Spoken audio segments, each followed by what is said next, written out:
Ladies and gentlemen, welcome back to the Shirtless Plantain Show, the Arsenal edition. This is your host, Mitch. I'm here with Gabby. Hi, Gabby. How are you?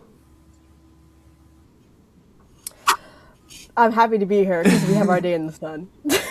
We won a game. We That's won important. a game. And then we are also joined by a very special guest. We're joined by Jess Black today. Hi, Jess. How are you? I'm good. I'm happy to be here. Yeah, let's do this. I'm excited. Always lovely to talk about a win in the North London Derby. Jess, where can the people find you? Just so we can you can kind of plug your stuff right away. Yeah, so my YouTube channel, it used to be called She Knows Arsenal, but it's now Jessica Black YT, basically Jessica Black YouTube, and then Jessica Black TV on TikTok and Instagram. That's where you'll find me talking about everything Arsenal related, also football across the board. So, yeah. Absolutely. Go check all of her stuff out. Thanks again so much for joining us. We're going to start out today with our question of the day, which is your first North London Derby. Gabby, you want to go first? So when Coach asked us this the first time, I literally said, bold of him to assume I have a good memory. But I went to go look up some results. The one that I actually remember was, I think we lost this game at White Hart Lane. But it was the game where Harry Kane scores a worldie from way, way out, damn near the corner flag, like on the byline. And my head was on Pluto that day because I said, "There's just no way he just shot that and scored. Like, there's just no way we just truly the conceded beginning that." of Arsenal having Gabby in hell, which is perfect. Jess, do you have a memory on what your first North London Derby was? I mean, I'm a little bit older than you guys, so this is old. But the first one that I can distinctly remember is the 2-2 that ended up winning us the league at Shide Hart Lane. It was like a last minute penalty from Robbie Keane, but they're so shameless because they knew all we needed was a point. But the way I need people to go, after you guys watch this, go find the actual clip of it.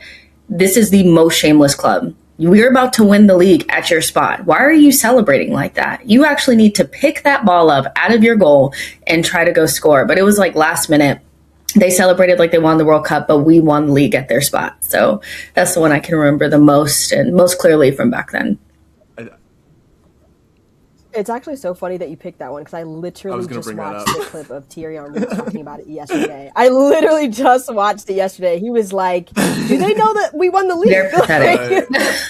The detail of Arsenal was told not to celebrate winning the league because it's it's your rival stadium, it's just a safety concern, don't do that. And then Thierry Henry saw them celebrate like that for a draw, and he's like, "Fuck you, we're celebrating." Yeah. Absolutely fuck you. They threw a brick at the team bus. It was scary. It got dark, but I think in those circumstances you kind of have to celebrate, don't you? You must. Absolutely.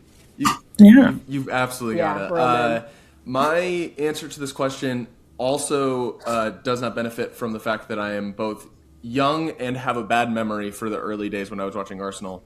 So where surely I watched North London derbies before this one, but the only one, the earliest one that sticks out in my mind is the Lucas Torreira winner. Which is the only good North London derby, or the only good game during the Emery era.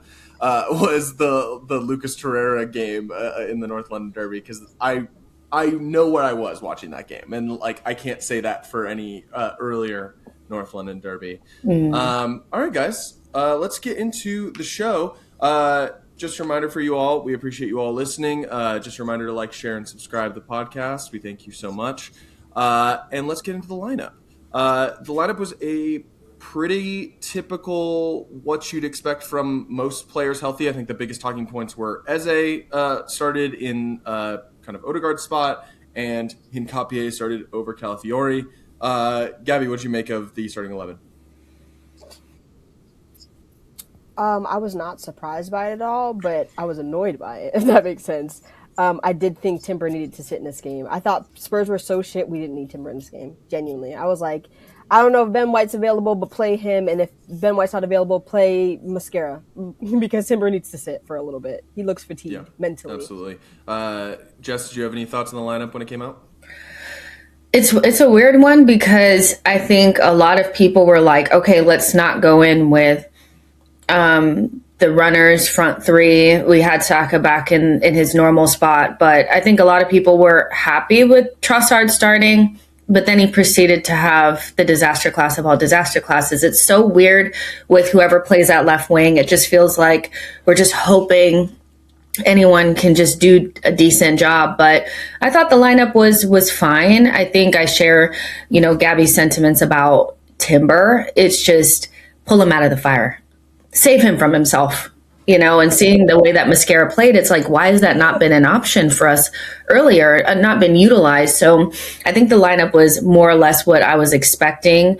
That being said, I'm just wondering, how bad is Norgard to Mikel, and why does he keep wanting to kill Timber? Like, why is he help him? That's kind of what I was thinking. I think that's maybe been a frustrating thing for me as well this season, where we finally have really good depth, and it feels like Arteta doesn't want to use it sometimes. Like, I don't know why he doesn't trust Ben White anymore. Ben White has played well every single time he's come in this season. And I understand that he wants to play Timber, and Timber is very, very good, but we all see it. He looks gassed. Give the man a break. What are we doing? And I mean, eventually he does in this game, which is good. But I think I agree with the sentiment that I probably wouldn't have wanted to see him start either. Good to see Hincapié keep his starting spot over Calafiori. Obviously, no bad things to say about Calafiori, but Hincapié played really well in midweek, regardless of the results. Got his first goal, so I like that he stayed in the 11. And even if Eze wasn't in the best form going into this game, starting him was a good choice because of what he did last time. And then also I was a little disappointed to not see Havertz on the bench. The reports were maybe he was going to be back for this game. Unfortunately, he was not, but we didn't need him, so that's good. Yeah, Arteta's just a dirty fucking liar. That's the problem. Arteta's just a fucking liar. Let's get into the match. We started very, very aggressive. Gyokeres has a big chance to start the game. Gabby, were you happy with us starting quickly? You do. No, I always get this question. Were you happy with the way gets mad about it? Because we normally start like shit. I mean, we had 3 shots in 6 minutes. So yes, I was happy with the way that we started. I think it was 2 cleared by Dragusin and then another one off target by Gyokeres in the first 10 minutes or 12 minutes or something like that. So yeah, I was happy with the way we started because I want us to shoot more. We think too hard when we get into the final third. It's like their brains overload and melt down. Stop thinking so fucking hard. Spurs are shit. Just keep shooting at Vicario. Just absolutely pepper them. Gyokeres made a couple chances for himself early in this game, and I'm just going to use this as the time to just talk about Gyokeres as a whole. Obviously, he scores a couple times in this game, but I thought this was his best game in an Arsenal shirt, without a doubt. I think you could take those 2 goals he scored away, and it's the best game he played in an Arsenal shirt. Jess, what did you make of Victor Gyokeres' performance? Every time I'm ready to just throw him right into the bin, he does well. So I don't know, because I was like, please, Kai, be ready to play, because I can't do another Gyokeres game. But then he has his best game in an Arsenal shirt. So what do I know? But I think just in general, he does better against teams that don't sit back. And I was really surprised that Tottenham just didn't stick 11 men behind the ball and just camp out into their box, because that usually is the best way to unsettle Arsenal and really hurt Gyokeres. He needs that space. But if he finds that little bit of space and can get that shot at the top of the box, he's pretty dangerous. He showed that against Inter. He showed that today. And his link-up play and all that kind of stuff was really good. And shout out Dragusin for being one of the worst center backs I've ever seen in my lifetime.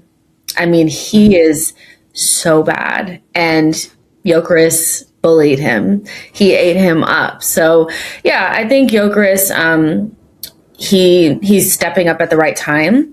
He has good numbers in 2026. Regardless of what I feel about his overall level, I don't care. Put the ball in the back of the net. That's all. That's what we need you for. We have enough players that do the link ups and all that kind of stuff. So as long as you're putting that ball in the back of the net, I don't care how ugly it is. But credit to him, it wasn't even ugly today. So shout out Gyokeres.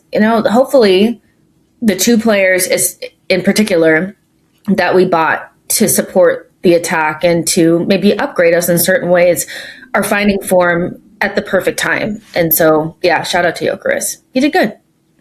Yeah. We love stat padding against. That's true. We can always throw an asterisk on this game of just like, yeah, it's against the 16th best team in the league, and we just ignore the fact that it's Tottenham. Charge it to the game. Charge it to the game. Just charge it. If we really want to be haters on Victor Gyokeres, we can absolutely do that. But I was really impressed with his both on the ball and off the ball play today. I thought he pressed really well, found himself in good positions, and I think the ball was a little bit stickier for him today, and he was able to find those layoffs and hold up a little bit better. And I was really, really happy for him to have this kind of performance. We had after starting really well, obviously there had to be a technical difficulty that stops the game for 5 minutes, which was super fun and cool. Gabby, were you feeling like this was just going to sink us? I hate these referees. I know technically this isn't their fault, but they annoyed me so bad. I was like, why are we stopping the game for however long just because you guys can't hear each other? You guys don't make the right calls anyway. Shut the fuck up and get on with the game. Wrap this shit up. Go back to analog. It's not like the technology is helping you. That's fair. Yeah, that's nonsense, man. Game's gone. The game's gone. Spurs went very man-to-man with their pressing. What did you make of that, Jess? I mean, you mentioned earlier that they were not camping out against us, and I feel like typically that's just kind of a bad tactical play against Arsenal. It was weird because, Brentford had some joy against us sitting in they didn't sit all the way in their box, but they were in an organized mid-block, and then they would go man-to-man and press us into mistakes. You don't have that. I don't know if Tottenham, what's his name, Tudor, looked at that game and said, yeah, that's our plan, but you ain't got it like that. You're never going to be able to man-to-man us, bro. There's just no way. It was weird. I think the only way we were going to lose that game is if we beat ourselves. They're just not good. Yeah, we almost did. We tried. We definitely tried. But I think that, Tottenham, I don't know if they would have even been able to keep us out if they had done a deep block, but they wouldn't have got stomped out 4-1. Going man to man with us was strange. You just don't have it like that. They were really weak, very weak. So yeah, it's hard to even talk about their tactics because I feel like they just were null and void because their level is so bad, shocking. Yeah, it's can't bully us, so what are you gonna do? You go man to man, with especially our defenders. What were their forwards gonna do? What was their midfield gonna do? It was not a good day for them. The best that they were able to do was Van de Ven or Spence just trying to get Saka to give them piggyback rides was the best that they could do physically, and it kind of sucks that every single time a team actually tries to play against us that we do beat the shit out of them because it's just an advertisement to everyone else hey guys, don't do this. And it sucks to watch when teams put 11 men behind the ball, and I hate watching those kinds of games. So it's awesome when we play really well, but it's usually because they're we can play against them, and it's no, you can't do that. We will fuck you up. They're really bad. One of the best chances of the first half comes from Saliba in the 17th minute. He has basically a free header and hits it off target. Gabby, were you dooming immediately? No. So funnily enough, I put this in my notes that Saliba missed header on the corner in the 16th, 17th minute. And I literally went to go check after this. Saliba's one of the only people on our squad who has not scored a goal this season yet. I was like, that makes sense. That makes sense because whenever we're going on corners, we are not looking for Saliba. Saliba is the decoy on the goalkeeper for a reason. We are looking for Timber. We are looking for Nkapie, Calafiori, Gabriel a lot. We're not looking for you, and that's why you had a free header in the box, and he just could not score it. I don't know why he struggles so much aerially, but it's just not his best Yeah, it's weird. attribute He's not at a little all. guy. Like he should be better at this. And it's a weird part of his game that's like, for as much good things I could say about William Saliba, not the best aerial center back. Which, I mean, makes him and Gabriel such a good pairing because they're able to like trade off each other's strengths and weaknesses. But it's weird how not a factor he is on corners because he should be more of it. We have another chance a little bit later. Trossard gets a interception and then immediately shoots into row Z. Coach, in his notes for this game, was far too nice to Trossard, saying, "Love the intent from Trossard as we rarely shoot from high turnovers." I guess I agree, but I don't want a shot like that. Jess, you touched on Trossard's performance a little bit earlier. I thought maybe one of his worst of the season. It probably his worst of the season. He was really, really bad today. As much love as I would love to give to Leandro Trossard, but not good today. No, I mean, I love Trossard down, but he was really bad. Like, and you know what? He was really bad when he came on against Wolves as well. So he just kind of continued that on. And that's what I'm saying. Like, left wing is very much so like, let's just see how this goes.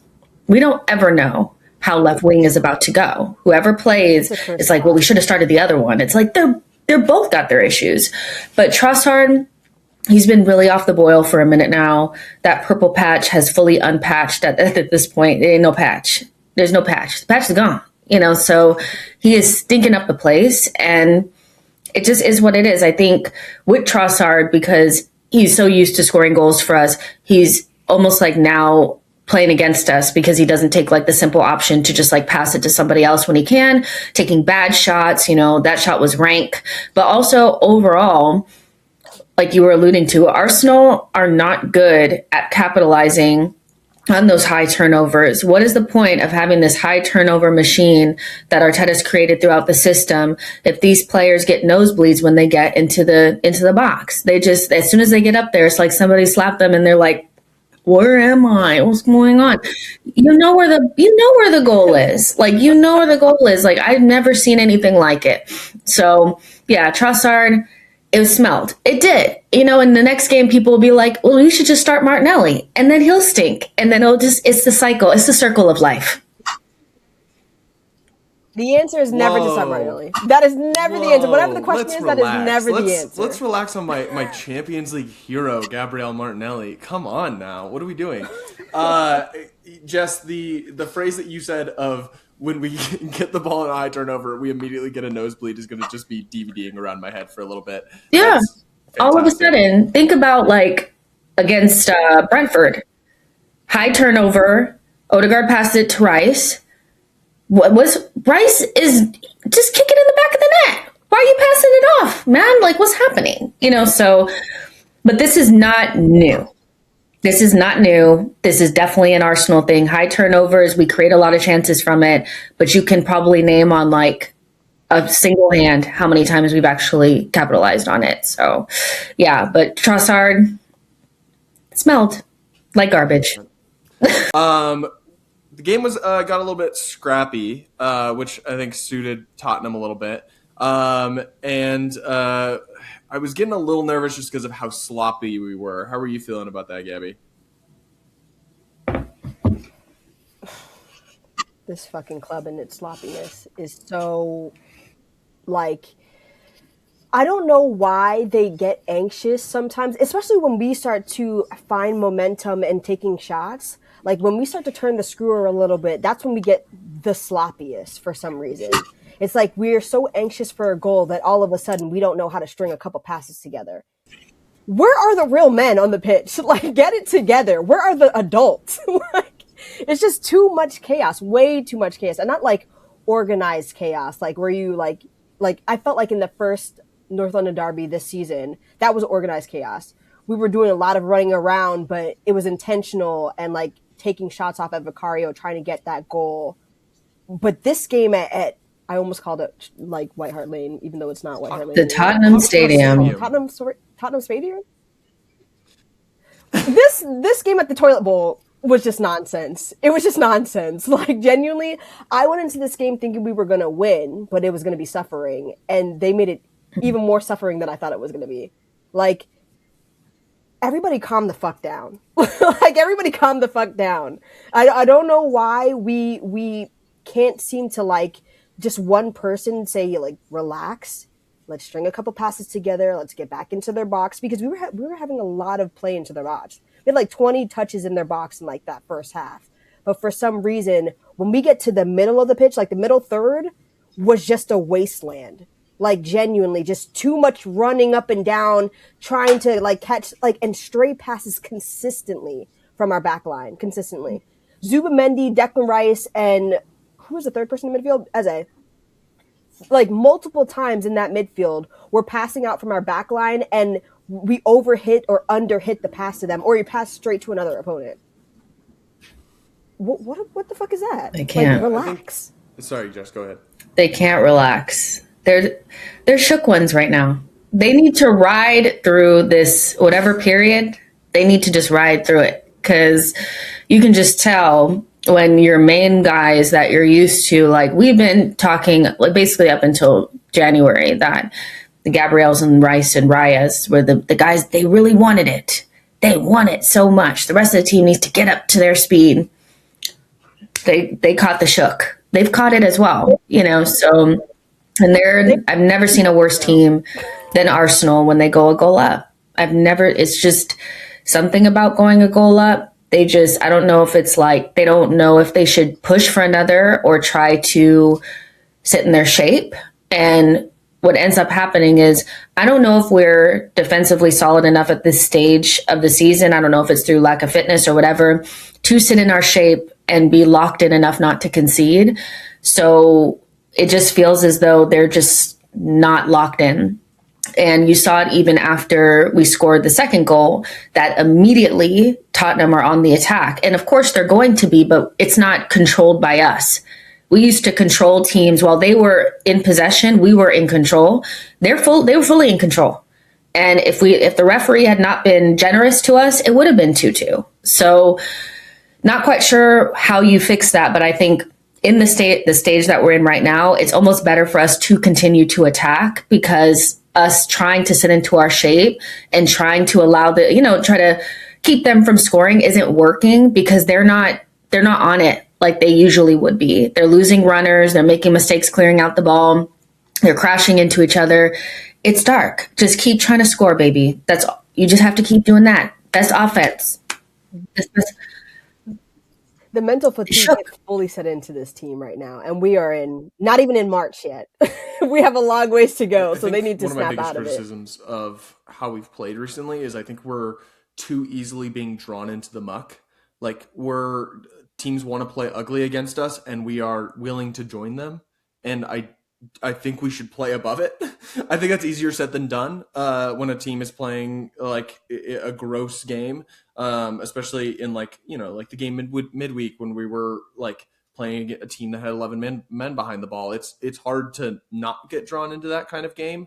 But I think even earlier this season, we were doing a better job of like, no, this is the way we play, and we're going to play like this no matter what. And so it's been frustrating to see us kind of get brought down to other teams' levels when we play a team that's worse than us. Granted, just a reminder, everyone, we won this game 4-1, and we scored our first goal from who fucking else than Ivorice Eze.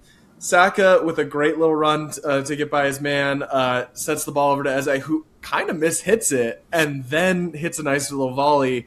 And for as much criticism as Eze has gotten, Gabby, if someone had told you before the season, was like, Eze in February will have 6 goals, 5 of them will be against Tottenham, how would you feel about that signing? I'd laugh. Funnily enough, I tell Jess this all the time, like offline. I just want one player who is good against one team. And granted, I'm a Chelsea hater, so I want that player to be good against Chelsea. But yeah, exactly. I'll take one player good against Tottenham too. I want somebody who consistently scores against one team. Like, whenever we play them, you just know that guy's going to fucking score. And unfortunately for them, it's EZE for us. Like, having 5 goals in 2 games against one opponent has to make you shook. Like, you can't even explain this shit. He has 1 other goal against anyone else. And that was Palace, wasn't it? Like, that is just It's really funny. Also, insane that he has played in 2 North London derbies and is 3rd in goals scored for Arsenal in North London derbies. That's insane. Like, he's tied with Henry in goals scored in North London derbies. Long may it continue. Absolutely nuts. Yeah, let's hope so. Let's hope he passes him. Let's hope he passes Adebayor, who's 2nd somehow. I don't understand that. Oh, by the way, fuck him. I see his little quotes after the game talking about, well, I looked at Arsenal's fixtures for the rest of the season and Man City's, and I think City's going to... Shut up. Your time is done. The only time anybody calls you is to tell that rank-ass story. Nobody wants to hear from you, bro. Nobody wants to hear from you. Yeah, fuck it. Actually. Right after the beauty of another EZE goal in a North London derby, we immediately, our brains turn the fuck off. And Declan Rice gives Kolo Muani a goal. Just to put some added a little salt in the wound, my buddy who's a Spurs fan said in our group chat, haha, I can't believe you let that bum score, which is just the worst thing you can hear from a rival fan, where they're shit talking their own player after you let them score. That's just not fun. People that have never scored before score against Arsenal. It's just wild. If you're going to get your first goal, we might give it to you. You know, it's sad for Rice because he was doing a lot of talking before the game, and they're obligated to do those things, by the way. I think some fans think that he just woke up and called Sky Sports and said, hey, you come over so I can do an interview. No, they asked, they told the club, and then the club picks a person that they feel like would do the best in that circumstance. They picked him, and they're asking him questions, and you wouldn't expect him to answer it that much differently. I think the part that's a little bit was more worrisome is that after the fact, during he's doing up the focus. It's like, no, you need to focus. You must focus. He did that after we scored, and then he lost focus, and I'm like, bro. Yeah, and it's like, Rice, please. But everybody has a bad day. Usually his comes against West Ham, but it was today, and it didn't cost us, so I think it could just let it go. But it is a thing collectively that after we score, we find a way to gift a goal. It's usually not even sometimes it's a nice goal, but it's either a worldie or a gift. And it's becoming very prevalent. And when your best players are doing it, it's not the best. So hopefully this game maybe gets the positivity flowing. I think maybe they needed a big win or something like that to maybe get them to relax. But when Rice is doing that, I'm like, it's not good, buddy. It's not good. Listen, it's provocative. He added it for the plot. Yeah, he wanted to make it a little more interesting. He's like, we can't beat them 4-0. We gotta let them hit us once. Come on. Well, think about the goal that we conceded to them last time too. Yeah. Zubimendi literally also was fucking stupid. Yeah. So. I think when we were talking earlier in the season and we were riding real high talking about that Chelsea record, I was like, I don't think that record's ever going to get broken, especially not by us, because we let in too many stupid goals per season.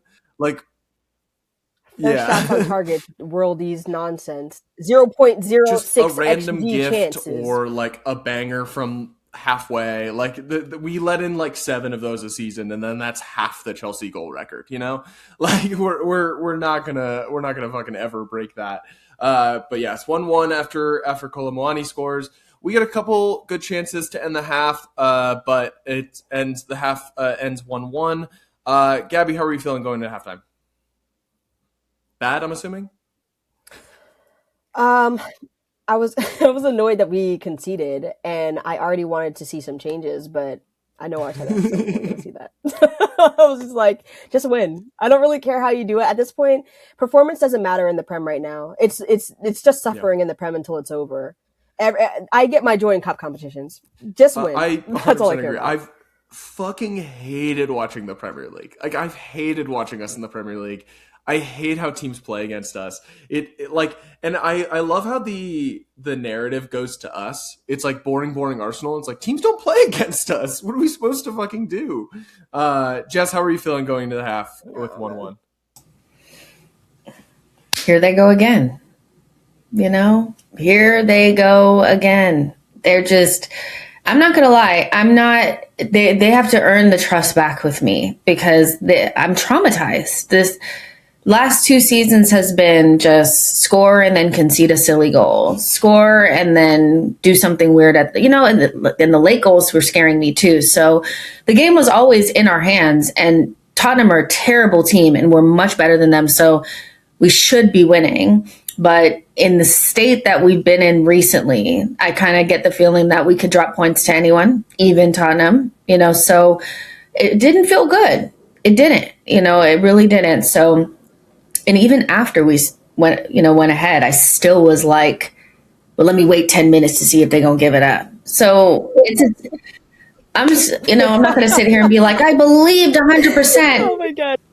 Because I didn't, I was scared. I was shook.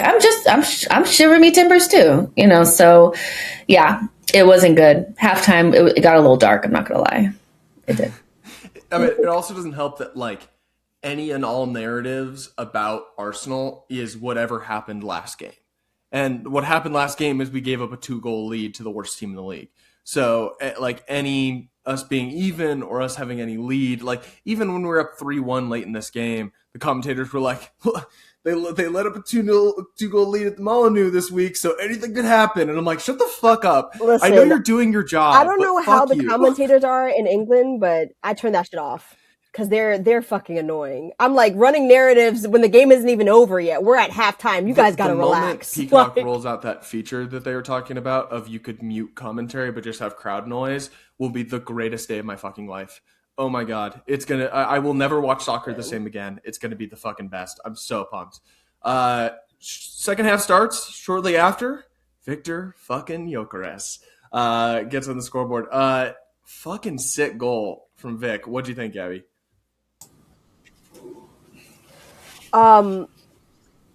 I was just happy. I was just happy he scored, and I was happy it was a good goal too. I was tired of people. I know what I don't really care that much if it's a scrappy goal that you put in, but I'm tired of hearing the narrative every time after it's like that. He's so shit. He can't even score good goals. That was a great goal. Yeah. Take a touch and blam, and that's what I want to see from him. No hesitation, real shoot or shoot. I love to see goals like that. I wish we would pass in between the lines like that more often. Sometimes I'm just fizz it into feet and force them to control the ball. Force them to control the ball. It's just so much easier than trying to circumvent around the middle of the pitch, trying to pass to our fullbacks and pass to our wingers and then try to get it back in there. But yeah, it was a great goal. I think Vicario gets a touch to it and it still goes in. Yeah. He hits with such vim. Every time I see him, his ball striking ability is actually absolutely absurd. Hits the shit out of it. Timber, great assist, hitting that ball to him. And he's earned himself another run out next game just for that. Yeah, because Mikel's probably and that's why I've been playing him, and that's why I've been playing him for that one pass. That's what I was waiting on. Get ready for another 95 minutes in those legs, buddy. Come on, get ready. 96 even. Timber's leg, his muscles are falling off the bone. Mikel doesn't care because he's like, that pass was the reason why. I told you guys. It was a great pass. It was his one bit of quality today. Thank you. I think I have a new theory about this. It's Mikel Arteta hates right backs. We only sign left backs. We sign 7 left backs a transfer window. And when we sign a right back, we need to use them until their fucking skin falls off. He's going to use it like a fucking bar of soap. Every single bit of Urian Timber's going to use the same way he used Ben White a couple years ago. To where Ben White died. And is dead now, and we'll never see him again. And it's really sad. And we need to win a trophy with Ben White because he needs to have. Yeah. 2 seasons ago can't have been in vain. I need Ben White holding a trophy. I just fucking. He risked his life for us. 100%. That's pretty much it, But so, I mean, you would imagine I would want Arteta to start Mascara against Chelsea. I don't think he will, but he probably should, because if you're scared of Garnacho and these guys, fair. I don't know. But if you're going after like trying to stop the tricky winger in hard quotations, Mascara can do that. So let's not kill Timber. Let Mascara play, please. And to be fair, it's not like we're losing that much like tactical prowess from Timber. He doesn't. I mean, I know he got an assist or whatever, but like he doesn't help that much in the final third. Like he more aggravates me more than anything 100%. In the final third. So just for this one. Shortly after we go up a goal, we kind of didn't fall apart immediately, which is great. We had actually had a good chance on the left wing. Something I wanted to bring up earlier when talking about how Trossard performed and who should start on the left. As I had a moment here where I'm like, fucking start him there. Fucking start him there. He burns the shit out of his man on the left wing and goes on a run. And it's like, he can play there. He can fucking do it. I want to see...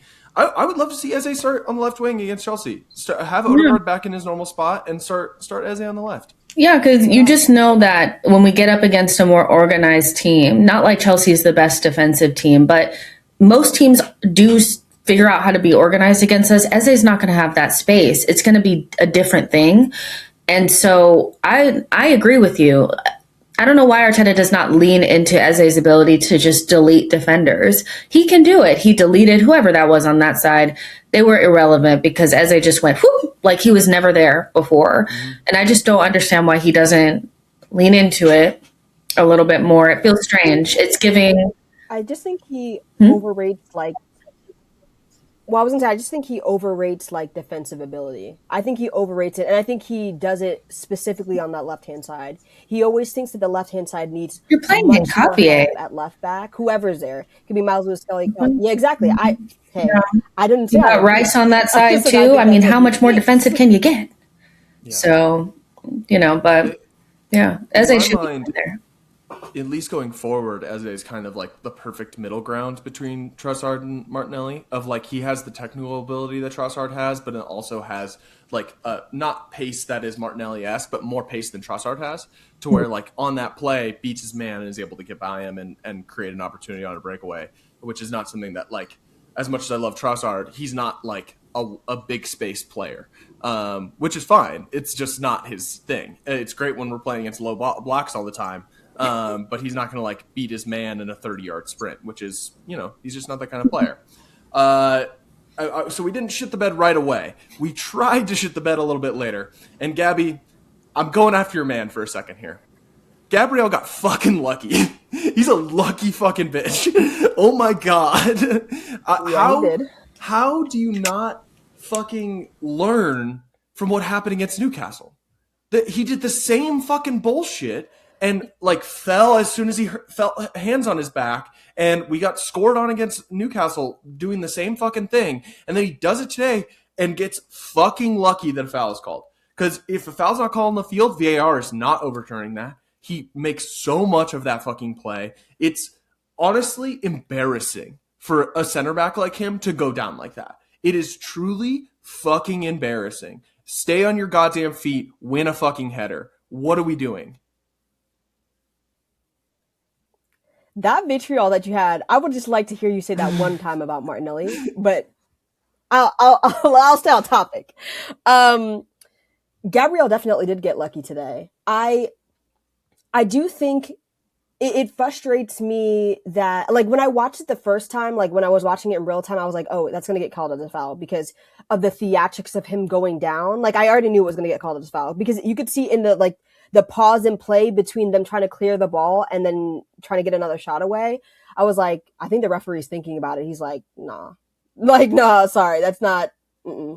But I just think that once you've done that, like I think it's like 4 times or something like that, the Newcastle one, which I still adamantly think that was absolutely a foul. 2 hand pushes in the back. And I mean, like, at the top, like almost where your head is, like in your shoulders, pushing you down to the ground so you can jump off and get the header is crazy. But you never get that against Newcastle because Newcastle can be physical. The problem is that referees like to pick and choose when they give fouls and specifically what fouls they give. Some teams are just like, they just have the license to do whatever. Physicality wise, they have the license to do whatever they want. And it doesn't matter if it's a foul or not. By the letter of the law, they get to choose whether they give that to you or not. The problem with Gabriel is that he has literally had that go against him at least twice already. And I know it's a foul, but you shouldn't be playing 100%. for it. That's the problem. You should never be playing for it, especially in your own box. Just clear the ball. Like, you can fight with Kolomuani and get that ball. When you're an attacker and you feel like you've been fouled in the box or something and you go down, that's a low risk fall or trying to make something of it. As a defender, if you try and flop and you don't get the foul, that's a goal. It's just a goal, and you're absolutely responsible for it. Because it's especially as an Arsenal player, you should fucking know you can't rely on the refs to get it right every time. Even if it is a two-handed shove in the back and that should be a foul, it doesn't really matter what you think, because the refs are going to be 50-50 on actually giving that to you. Jess, I'm sorry, all I can think about is The Rock saying, it doesn't matter what you think. Jess, what did you make of the play?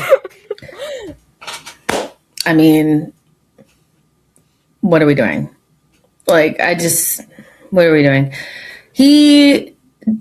I get the one a couple of years ago, but earlier this season, Wilmota jumped right over him and headed that ball in the back of the net, and he did the exact same thing. It's a part of his game. And I like when he plays for the foul out in the outside of the box. And that's a part of his game, kind of buying fouls. But it's just like you said, it's just too high risk at this stage. And he's our best box defender. And so back yourself to defend the box the way that we know you can. Ditch the theatrics, because at this stage, enough. Someone pull him to the side. Pull him to the side and just say, enough. Yeah. Enough. It's also just a bad look just in general. And I think those are the kinds of plays that I think sticks in people's minds, which obviously doesn't matter, that people will think anything different of Gabriel or something like that. But I think it's just a thing that's just I'm now going to keep an eye on that because it feels like he's looking for that kind of play. And he loses points when he does that. From it's like Gabriel is a very highly rated. It's almost like, Van Dijk bending over. You lose a little cachet, you lose a little, those memes that come around with Van Dijk like this. Every time I see Gabriel do that, I'm like, oh, cool points. Out, and we don't need that, so just for your pride, keep that at a minimum, because every time you do it, you lose a little cachet, a little bit of your myth, a little bit of your mystery. You lose it. Yeah, it's I have less respect for him being celebratory defender when he does shit like that, where it's just and I'm being very hard on Gabriel. I fucking love Gabriel. I just need him to cut this shit out, because that pissed me the fuck off. That got called a foul, and I'm I'm genuinely shocked. We got so fucking lucky. Yeah. I genuinely wasn't shocked, but I was just you just genuinely got away with one. Please don't do it again. 100%. We make a sub a little bit later. Timber gets a little bit of a rest, which is great. Mascara comes on, and I think Mascara played very, very well. Did his job, which is, defended a lead. Saka has a couple chances. It seems like he's having, I guess he scored last game, but he had multiple good chances to score in this game. Luckily, one of them got put in for EZE. That's a second goal for EZE. That's 5 in the North London Derby. Gabby, what'd you think? I'm assuming you want to talk about Saka as well. Be honest. If anybody was watching us on YouTube, Jessica and I the white person smile, because what the hell was that performance from Saka? I'm trying not to be too harsh on him, but goddamn, that was stinky as hell, bro. The multiple 1v1s, big chances missed nonsense that he's doing, cut that shit out right now. We didn't talk about it in the first half, but right before we go into halftime, when he has that 1v1 with Vicario, don't piss me off. That needs to be going into the back of the net. What the fuck was that? every time, I just remember so distinctly at the beginning of the season, actually in the summer, when we were looking for people to get, like, to add, to bolster this attack, and people were talking about how Saka is he's our Salah. And I'm like,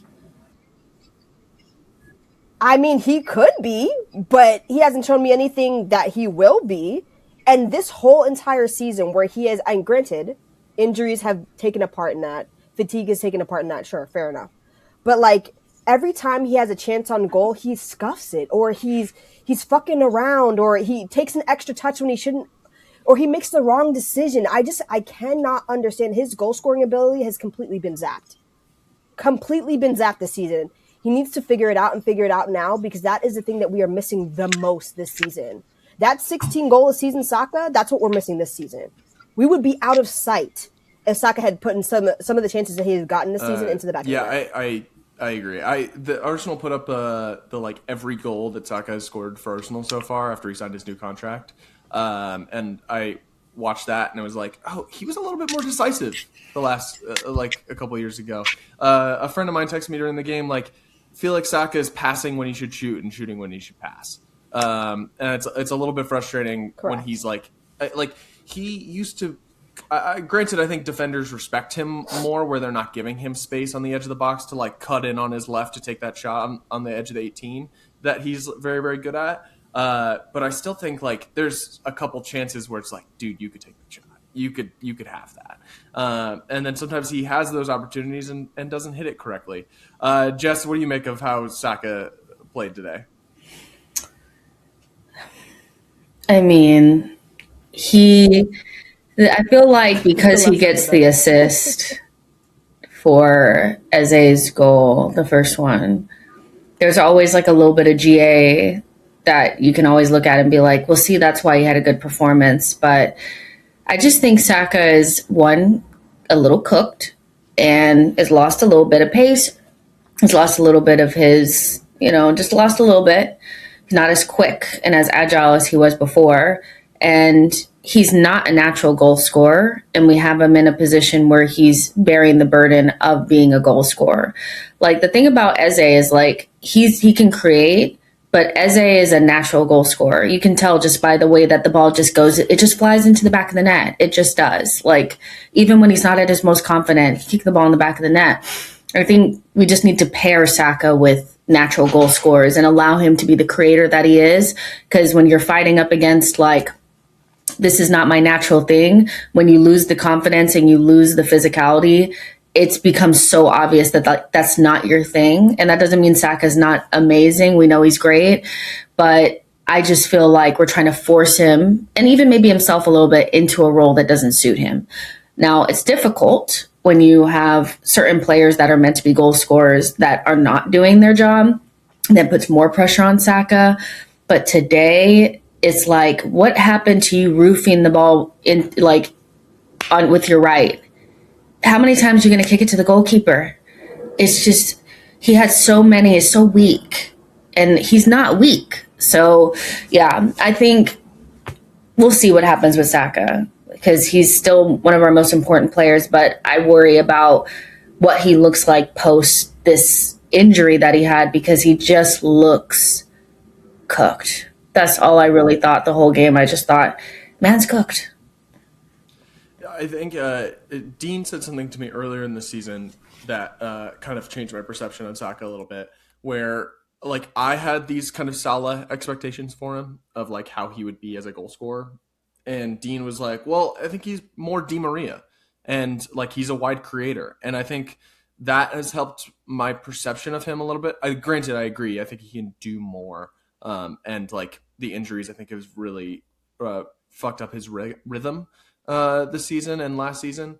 But I think taking like the better Gyokeres does, Saka should be in a better spot. Like the more goals that like we are getting from other places should free up Saka more, which is good. So hopefully we continue with that. And also, it's a pretty good sign that Rice, Trossard, and Saka all kind of played bad today, and we won 4-1 away in North London Derby. That's pretty fucking good. You take that, you take that. We got to take the positives. We have to just, let's not investigate too much. I'm dragging this podcast kicking and screaming into we're going to be positive about this, guys. We're going to be positive about this game. Guys, EZE scored this goal. That's what I was trying to tee up. And then we talked about Saka for like 5 minutes. This one was a little bit more of a scrappy one because the ball fell to his feet. But hey, we take these. I think he's blessed by God a little bit in a North London derby. The ball's just going to fall to his feet here and makes it 3-1. Gabby, were you feeling better at 3-1, or are you still feeling scarred about the Wolves game? Oh, no, I was feeling... Well, I said we had to get we needed a 2-goal cushion. Yes. That wasn't a 2-0 lead. So once we went to 3-1, I was like, okay, we're not going to concede 2 or 3 more goals. Like, that's just not going to happen. I was like, the game's won now, but I would like to see... I said to Jess, literally, as it happened, I was like, I would like to see a 4-1 scoreline again. I was like, slap them again in their own stadium. That's what I want to see. Jess, how are you feeling? I was like, we need to get to the 90th minute because I don't trust y'all. You guys have scarred me. So 3-1 felt better, obviously, than 2-1, but it still was giving this could go. And again, Raya still had to save a goal off the line. It would have been 3-2 had he had not got his tippy, fingertips on that ball. So, yeah, I was still a little shook. Until the 4th one went in, I was like, yeah, because I'm not doing 3-2 with 7 minutes to go. I'm not doing that. So, yeah, but I thought, we could have scored against Spurs many, many more times. Their ass, so 4 was light work. Like it should have been more than that, really. But yeah, getting that 3rd goal, I think at least settled them. I think also the Mascara sub actually settled them a lot too. There wasn't that much to worry about after that. And yeah, so shout out EZE. Long may it continue. And pick that up against Chelsea. Pick up that hate for Chelsea. You must. Double it down. Make it a London team, Yeah, he only scores in London. He scored against Crystal Palace. He scored against Tottenham. That's it. He can't leave the city and score goals. We had another couple good chances from the aforementioned Trossard and Saka, and then we made some more subs of Odegaard and Martinelli came on for EZE and Trossard. Martinelli was whatever, and Odegaard got an assist later, so we can talk about a little bit more about him. Martinelli was whatever. That is kind. He was there. I was gonna say I didn't want him to come on. If I'm being honest, I said put as a left wing, keep him on. If you feel good about Odegaard playing in this game, which I technically didn't because I was like, this is getting a little bit more foul-y. I was like, God forbid he get hurt in this stupid ass game. I was honestly take off. I was honestly hoping for Norgard for Trossard and then moving EZE to the wing. It's interesting that you think Norgard exists.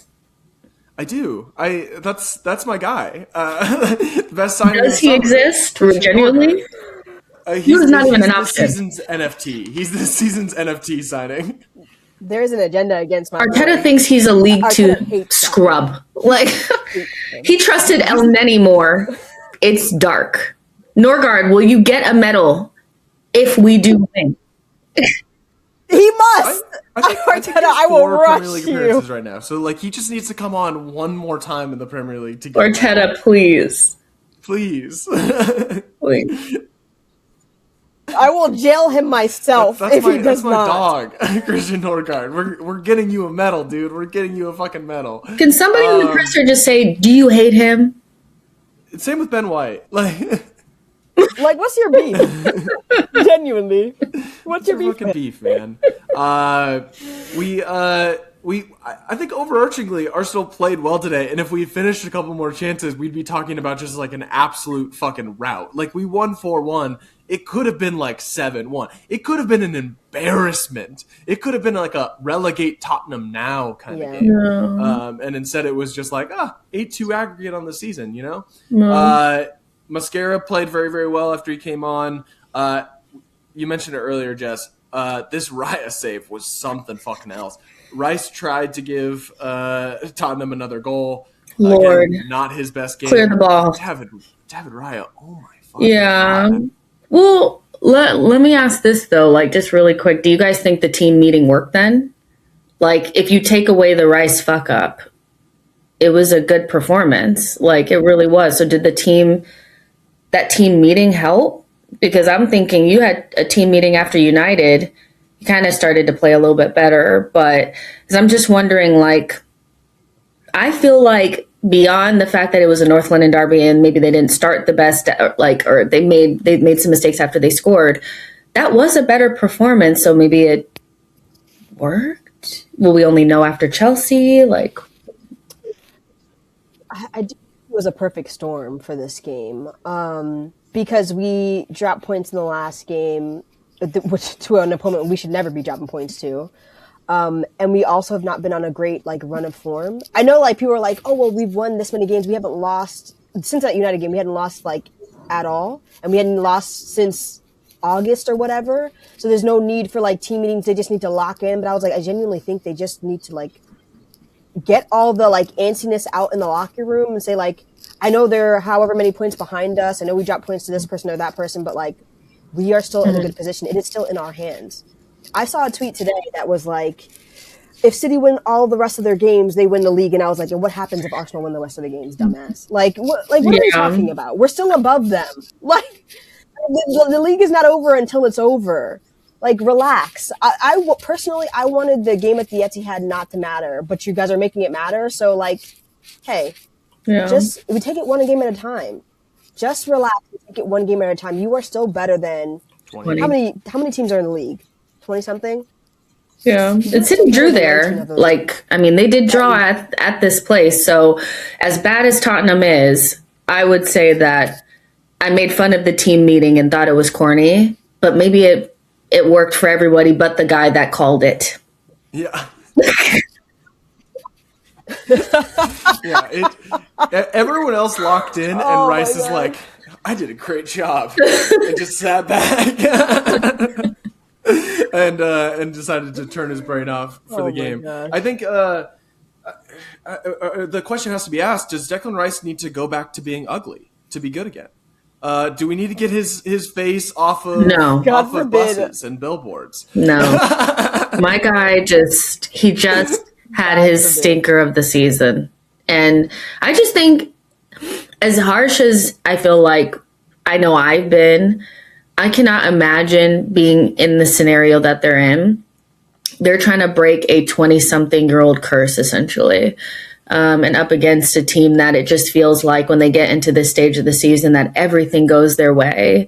So I think it's really a difficult position to be in, especially when everybody's looking at you to be the person to lead them, because for all intents and purposes, Rice is a leader in this team and somewhat of a captain as well.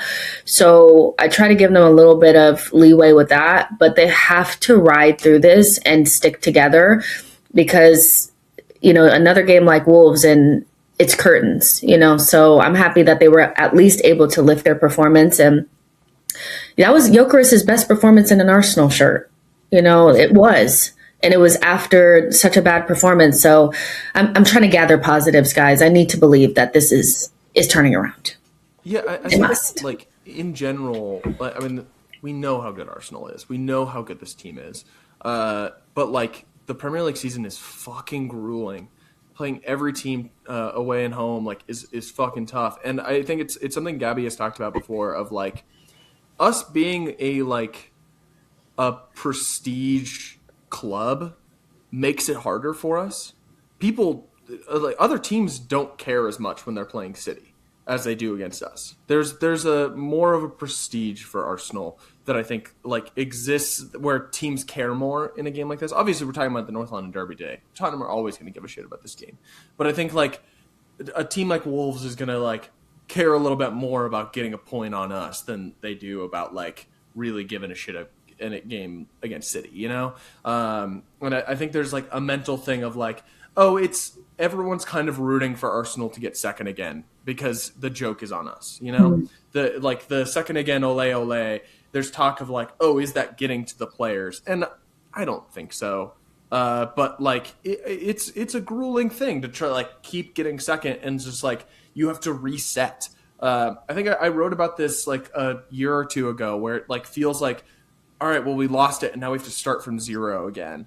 And like I think I've maybe talked about it before, of like I watch a lot of volleyball, and like volleyball is like a sport where it's like if you get really close in a set and then lose it, you now have to start at zero in the next set. And that can either be like a thing that you look at positively of like, okay, we're starting again, or it's like you get close to winning that set and you come back down and you're mentally fatigued from it. So it's a momentum thing, and a game like today I think is really good at just like getting the momentum back. It's a resounding win against our biggest rivals at their house. That's a win that's going to like propel you for a little bit. It doesn't matter, we're playing Chelsea next week. We're going to roll into that game with the advantage of playing like this. To finish out, Gyokeres scores again to make it 4-1. Great pass from Odegaard, and great just strength from Gyokeres to hold off the defender to be able to get that shot. I mean, can't complain. Gyokeres brace to cap off his best performance. Gabby, what'd you think? I'm glad Odegaard came on and got an assist. I will say I don't think it was a great pass from him. I think he underhit it a little bit, but that's okay. It still worked out for us. But yeah, Gyokeres, I think he bodied off. He bullied. Was it? He bullied the child. He bullied the child. He bullied that child. Him and Dragchi. I respect it. Yeah. Him bodying him off the ball to get that shot away and it going into the net, I said, I love to see this. I love to see this. Run up the score, because I need that goal differential on our side. But yeah, I just thought it was a great like explanation point on the rest of the game. Like the game was already done at 3-1 for me, but them getting that extra goal, I was like, yeah, I see Tottenham fans leaving the stadium. You guys are cooked. It's giving relegation. That's just a beautiful little cherry on top, wouldn't it? Of, when we win the quadruple, a little Tottenham relegation. That'd be awesome. That's just a little sprinkle. That'd be real nice. Jess, what did you make of Gyokeres' second goal? Yeah, I think it was possibly the best pass I've ever seen from Odegaard. It was sublime. It was right on time. It was perfect. Don't know what Gabby was watching, but I would agree. Perfect pass. Laid onto his right foot so that he could easily bully Archie Gray, just boom, right out of the way.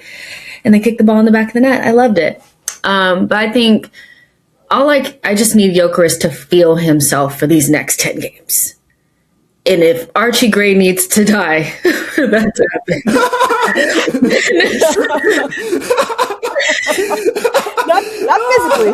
It is what it is. Like, I don't know what to tell you.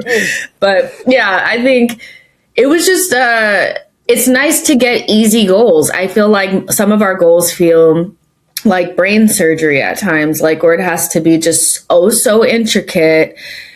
And it was just nice to just be able to give the ball to the striker, him just knock somebody over and just kick it in the back of the net. I love it. Gyokeres, he has to have a really good mentality, because he came into the season saying he was just as good as Kane and Haaland, and then really struggled, gets no shots for like 60% of our games this season.